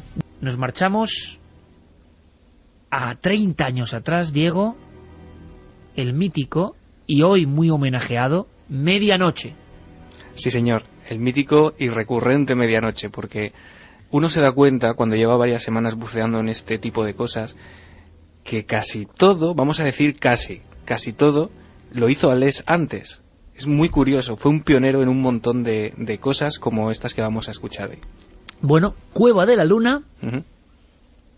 Hay que hacer casi una guía de interpretación del siguiente documento. Y te vas a sorprender con lo que tiene Javier Sierra, que no puede ser de otra forma. Ha venido con un documento sobre esto que vamos a contar, que tiene hasta imágenes. Bueno, el asunto es que hay un experimento, pero un experimento bizarro, vamos a decirlo así, Diego. Sí, yo creo que a lo mejor hay que poner un poco en antecedentes a todos los oyentes rápidamente en cuestión de segundos sobre qué es esto de la Cueva de la Luna. Habrá muchos que lo estén escuchando hoy por primera vez. Bueno, a 35 kilómetros de Madrid se encuentra la localidad de Titulcia, un lugar en el que en 1952 dos hermanos agricultores se encontraron con una especie de construcción arquitectónica que cambió la vida sobre todo de uno de ellos, se me ha ido el nombre, de Armando Rico. Armando Rico, sí señor. Exactamente. Bueno, la Cueva de la Luna, que es como se llama, fue construida por orden del cardenal Cisneros tras una serie de visiones de signos luminosos en el cielo.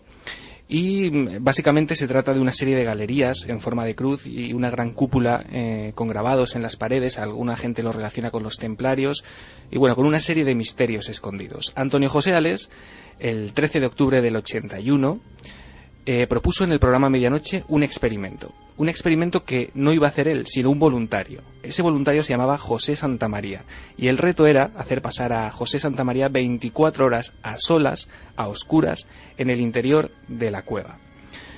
El propósito de este experimento era, según Alés, encontrar el verdadero yo, ¿vale? La esencia, volver atrás y recuperar la esencia única de esa persona.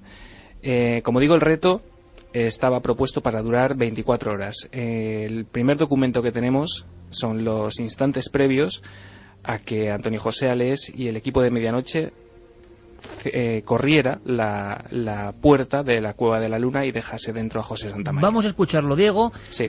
Noel, gradúa bien el sonido porque verás que es muy complejo, tú verás a qué nivel debe estar, porque es difícil de escuchar, pero merece mucho la pena.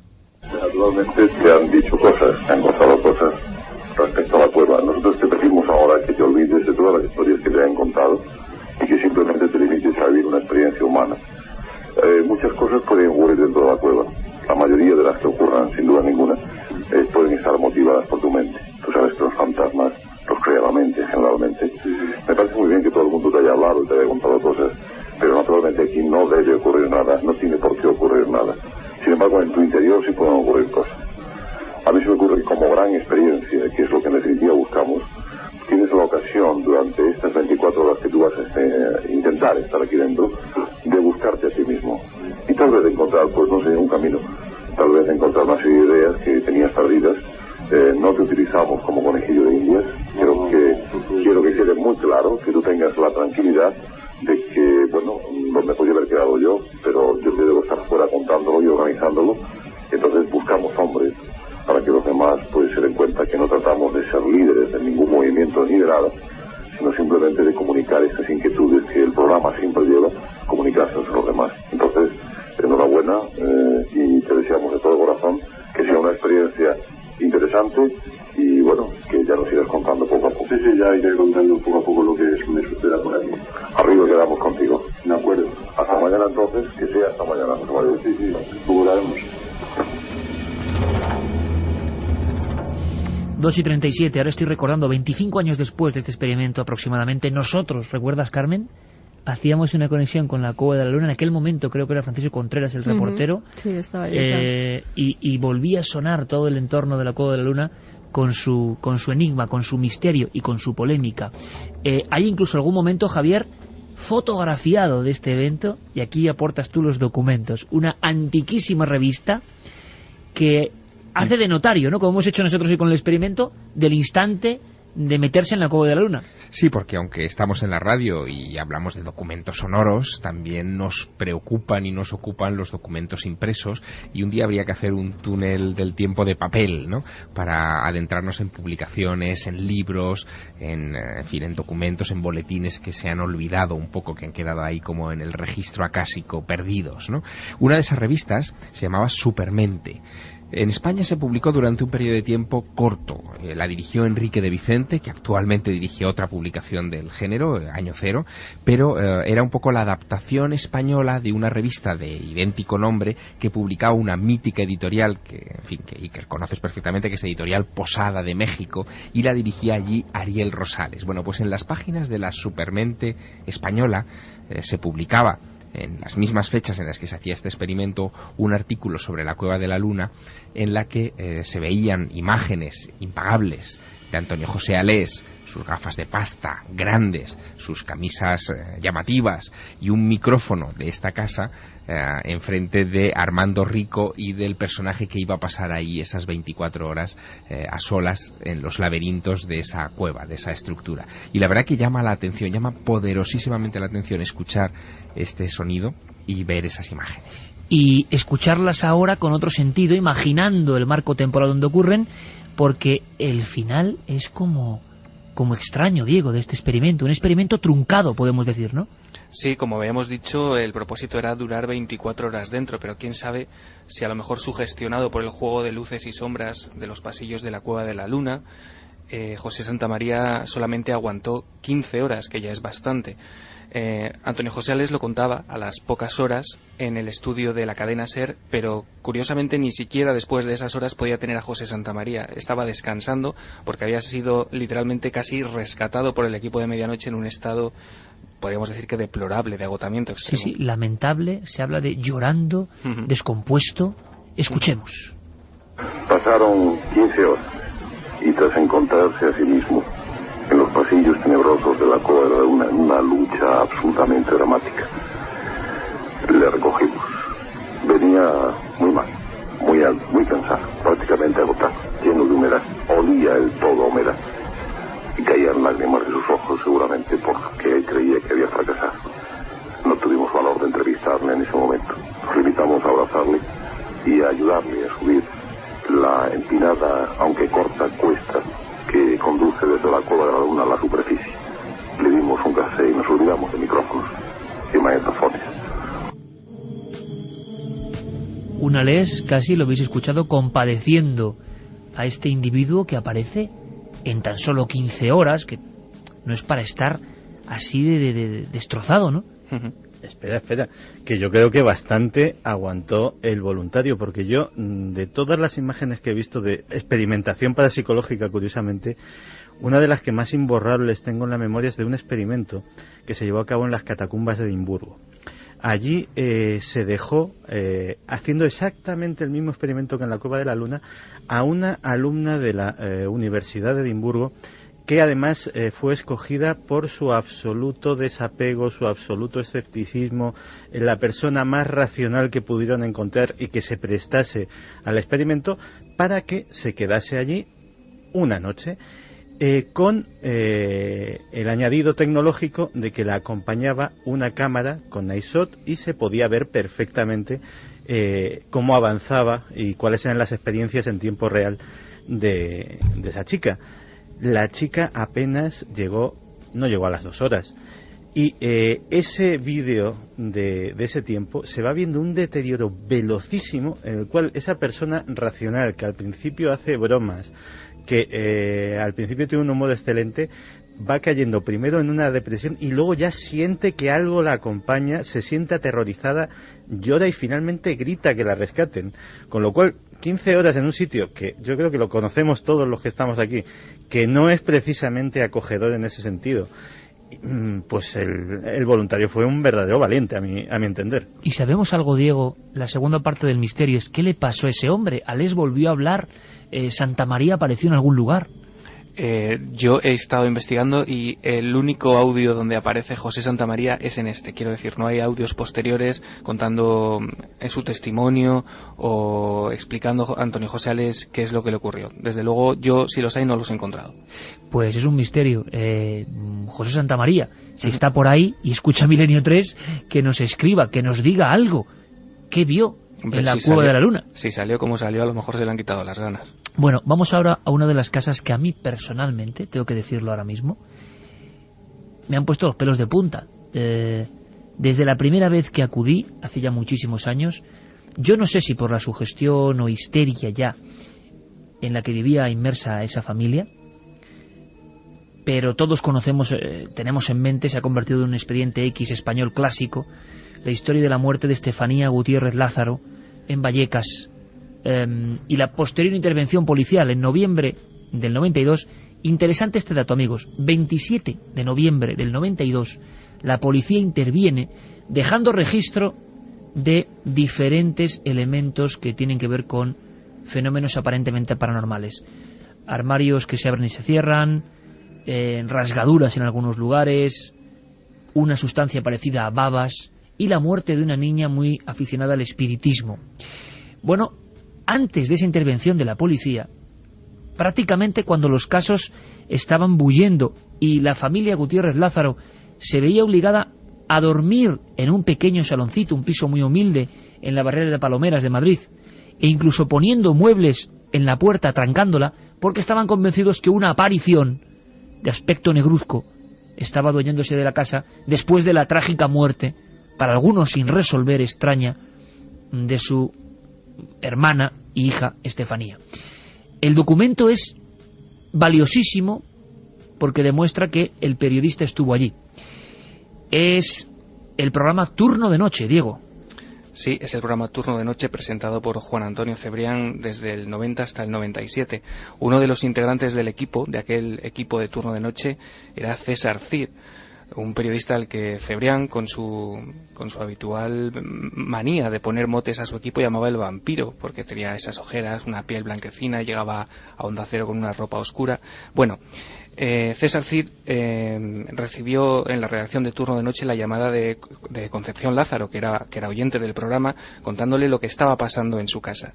El 2 de octubre del 92, César Cid se desplaza a la calle Luis Marín y empieza a entrevistar a los miembros de la familia. En el primer corte que vamos a escuchar, todos los miembros de la familia le cuentan sus visiones de una extraña sombra que ven a lo largo de la casa, de una extraña presencia. Querubina, ¿tú has visto a esa manifestación? ¿Tú has visto esa formación? ¿Cómo es? Sí, yo lo vi en la foto y una vez, pero era alta y fuerte y blanca en la foto, y en la habitación apareció negra. Negra, con forma humana, muy alta. Descríbeme esa sombra negra, como más o menos. Pues de forma humana, pero muy alta y muy fuerte. Muy fuerte. ¿Le veías rostro alguno? No.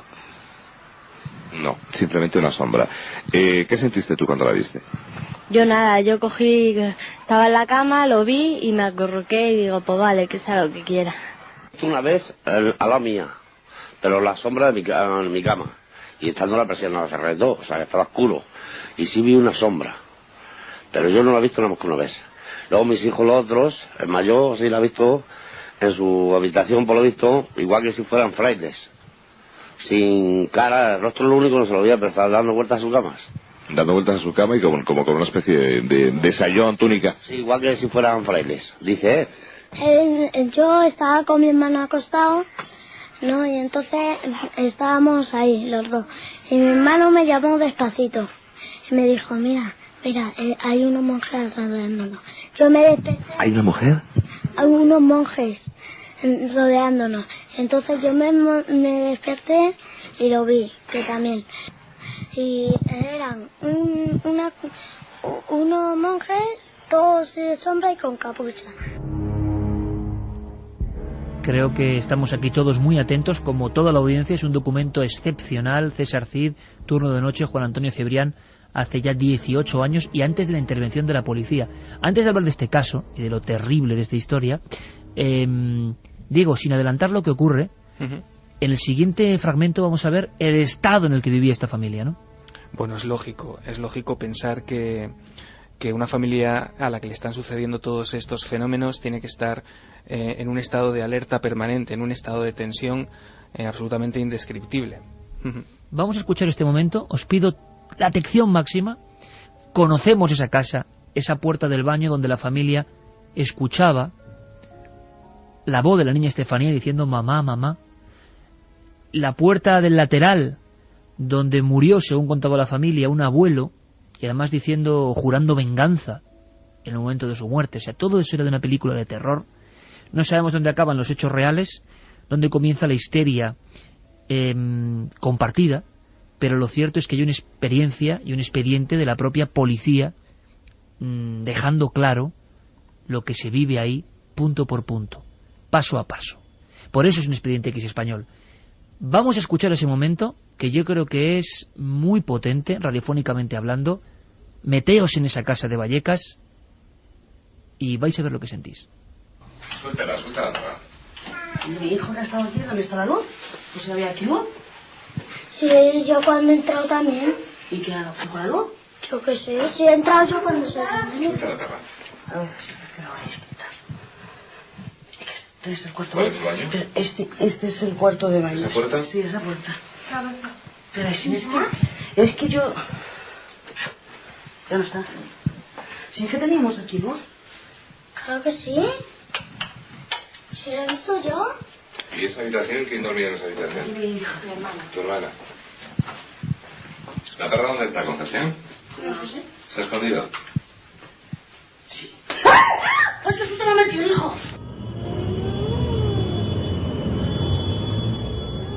Yo creo que ahora muchísimos amigos han dado un brinco también, pero es el momento, el estado de shock permanente. La histeria colectiva también que están viviendo en esa casa. ¿No te da la impresión de que esa familia en concreto, y le mandamos un abrazo, porque yo creo que han sufrido muchísimo, pero ha habido algo siempre alrededor de ellos? Yo no sé si es la propia histeria o hechos reales. Yo pienso que no mienten en lo que cuentan, pero siempre que les hemos entrevistado, siempre que...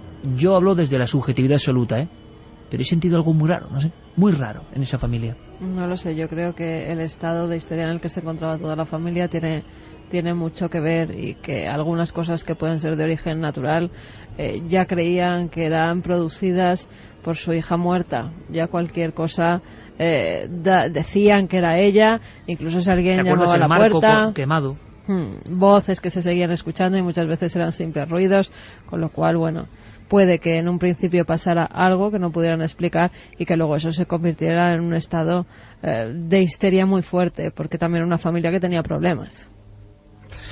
Fíjate que yo estuve allí justo en el epicentro de aquella actividad, porque en aquella época trabajaba para la revista Más Allá como reportero, y un fotógrafo de la revista, junto con el equipo EPTA que entonces dirigía el padre José María Pilón, con el propio padre Pilón, acudimos para ver qué estaba pasando. Habían saltado algunos titulares en la prensa y ellos habían llamado, la familia había llamado no solamente a la emisora de Juan Antonio Cebrián, sino también al grupo EPTA para... Era una llamada de auxilio. Sí, para pedir socorro, ¿no? Entonces nos presentamos allí, estuvimos charlando con la familia, ellos por un lado, nosotros como periodistas por otro, después compartimos durante bastante tiempo impresiones sobre este caso, y todo apuntaba a lo que comentaba Carmen, que había un estado de hipersensibilidad en la familia por la muerte de la hija, que había sido una muerte muy extraña, justo después de, bueno, la niña se descubriera que practicaba la ouija habitualmente, que eso también surgió en ese periodo, y no descartaba el propio equipo del padre Pilón que el niño, este que hemos escuchado, fuera el responsable de algunos de estos casos, porque quisiera llamar la atención. Efectivamente, porque todo se había volcado demasiado en la hija muerta, la atención de la madre, sobre todo de la madre, que era la personalidad fuerte de ese clan, se había volcado en exceso en la hija desaparecida, no prestaba ni atención a su marido ni al resto de la prole, todo el día hablaba de este asunto, y algunos pensaban, en el equipo del padre Pilón, que quizá el niño podía ser el responsable de esto. Lo cierto es que yo vi ahí una de las actuaciones, digamos, psicológicamente más estudiadas y más sensatas del padre José María Pilón, porque en un momento determinado se colocó la estola, bendijo la casa, echó agua bendita. ¿Tú presenciaste el exorcismo de esa casa? Sí, digamos el exorcismo, más que exorcismo sería la bendición, exacto, el rezo, para que aquello cesase. Y todo el mundo se quedó muy conforme. Yo noté que, por ejemplo, el padre se quedó muy conforme, muy satisfecho con aquello, Máximo, pero no así la madre. Y nos fuimos de allí sabiendo que aquello iba a continuar. Y de hecho continuó. El documento, Santi, sin embargo, tiene esa fuerza, ese susto, el niño, la voz del niño, el dramatismo en la voz del niño, la voz de la madre, y todo en la habitación de la muerte de Estefanía, que yo puedo decir que uno de los sustos grandes de mi vida es en esa habitación, cuando me siento a hablar con Máximo. Está llena de muñecas y de peluches, y estamos preparando una cámara, año 97, en una televisión local de Madrid, y le pregunto a Máximo, ¿y su hija dónde falleció? Entre convulsiones y después de hacer la ouija. Y me dice, ¡ahí! En la cama donde tú estás sentado. Yo di un brinco, pero algo de verdad, o sea, quedé muy mal delante de la familia, pero todo aquel ambiente, aquella habitación sin ventanas y con aquellos muñecos me impresionó. Se vivía en un estado de tensión absolutamente excepcional. Claro, es que a mí lo que me ha impresionado de este documento, y yo no he estado involucrado en asuntos poltergeist en tantos como vosotros, pero alguna vez sí, es que cada vez que vas a una casa, a un local comercial, a un lugar donde sucede presuntamente una de estas fenomenologías, te encuentras ese tono de voz, te encuentras una situación en que las personas están muy alteradas y que tienes que echar mano de toda tu racionalidad, de toda tu profesionalidad, para no sentirte arrastrado por eso que sí podría ser definido como histeria colectiva de alguna manera. Y desde luego, quien no lo haya experimentado nunca, escuchando estas voces tiene un ejemplo perfecto, porque eso yo lo he visto repetido por lo menos en 2 ocasiones más que me he acercado a investigar asuntos de este todas tipo. formas, como decía Javi, es normal, o podía ser, que ese niño intentara llamar la atención. Ha pasado en otros casos de supuestos poltergeist, que al final se ha descubierto que eran 2 niñas que con una técnica súper estudiada al final hacían esos ruidos y hacía que sonara de determinada forma en determinado momento. Por sentirse un poco abandonadas por los padres. Claro, eso es. Y en este caso yo creo incluso que por notoriedad, porque veíamos que a la madre luego le gustaban mucho las cámaras de televisión, los micrófonos, y que contaba su historia siempre como si se hubiera aprendido un papel. Con lo cual, de una muerte extraña, porque sí fue extraña, súbita, no esperada, que causa un dolor en la familia, que puede pasar algo, luego pasa a un estado de histeria y a un cierto grado de notoriedad que les acaba gustando. Yo desde luego personalmente sí creo en la versión de Concepción, y creo también en lo que comentáis de todo el aderezo que hay evidente, ¿no?, en una familia en condiciones precarias, y que les ocurre todo esto, y que por fortuna ya viven en otra casa, pudieron abandonar ese lugar de los hechos de la calle Luis Marín. Pero el documento es increíble porque es anterior a la intervención de la policía, porque si algo es interesante de este caso es que la policía dejó constancia. Bueno, los policías vivieron algo inesperado. Y Diego, ¿qué te parece si brevemente damos un brinco de una casa misteriosa a otra casa misteriosa con micrófonos de por medio? Si hay una casa relacionada con el misterio famosa por antonomasia en España, es esta, desde luego, la casa de las Caras de Belmez. Vamos hasta el 23 de julio de 1980, pegamos otro salto en el tiempo y volvemos a recurrir a medianoche. En aquel día, aquella noche, Antonio José Ales conectaba con Felipe Garrigues, el corresponsal en Jaén, y hacían el programa, hacían una conexión desde la misma cocina de María Gómez Cámara. Después de entrevistar a José Martínez Romero, Felipe Garrigues se hablaba cara a cara con los protagonistas de esta historia. Y un elemento anexo interesantísimo, estamos hablando del año 80. Sí. Hacía 9 años de la aparición de las Caras. Es una especie de rebrote donde aparece, entre otras, la Dama de la Copa, terrorífica, que dura unos días, y el instante en que se habla de Belmez sigue plantando cara. Pero ya no iban turistas, ya nadie hacía caso. Es excepcional la grabación porque es ese momento de olvido. 9 años después de todo el silencio sobre Belmez, en esa casa siguen pasando cosas. Impresiona escuchar a María Gómez Cámara en aquel instante en el que las Caras estaban solas, pero seguían ahí. Pero el personaje interesante es precisamente la dueña de la casa, María Gómez Cámara. ¿Cuándo fue la primera vez que vio usted que las caras aparecían en el suelo de su casa? El día 23 de agosto. ¿De qué año? Del 71.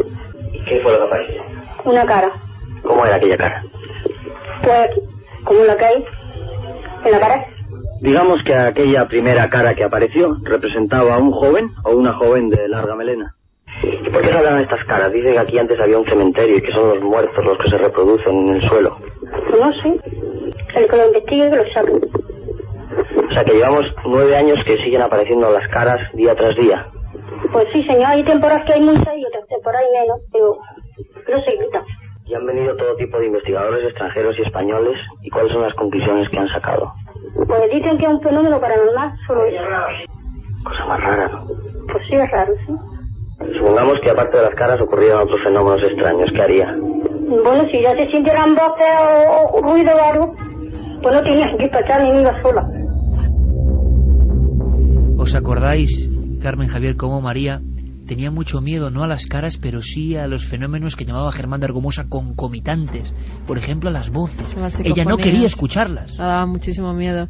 Y además nunca dejaba, estando presente ella en la habitación, hacer psicofonías. Nos teníamos que ir a otro lado de la casa, fuera, de hurtadillas, hacer pues en la cocina que hay al lado o en el pasillo, porque a ella la daba miedo. Y si las hacíamos, si lográbamos convencerla, luego no podíamos ponérsela por si acaso se escuchaba algo. Qué curioso es escuchar a María Gómez Cámara, como pasa con otros personajes, y escuchar un icono que parece que sigue ahí, parece que no se ha marchado, ¿verdad? Y que de hecho en sí mismo ella era tan misteriosa como las caras. Más. Claro, yo creo que cualquiera que la hubiera visitado durante los años que vivió y quisiera ver las caras y entrara en ese comedor o esa salita donde ella siempre estaba agazapada detrás de la mesa camilla, la impresión de ver a esa mujer siempre anciana, incluso en las fotos de 1971, siempre anciana, impresionaba. Yo creo que tenemos mucha información. Vamos a fragmentar, si os parece, este túnel del tiempo. Diego, vamos a continuar brevemente porque hay más documentos, y yo creo que como han pasado tantas cosas fuera de los estudios, en una próxima conexión volvemos a hablar de Zugarramurdi, de sustos auténticos, e incluso quizá incorporemos sustos vividos en Milenio 3. Es solo la primera parte, ocurrió fuera del estudio. Guía excepcional como siempre, nuestro querido amigo Diego Marañón. Diego, un fuerte abrazo. Otro para ti, Iker. Y ahora, muy atentos, las noticias, toda la información en la SER, muy atentos todos a lo que está ocurriendo, que en el mundo pasan muchas cosas realmente misteriosas.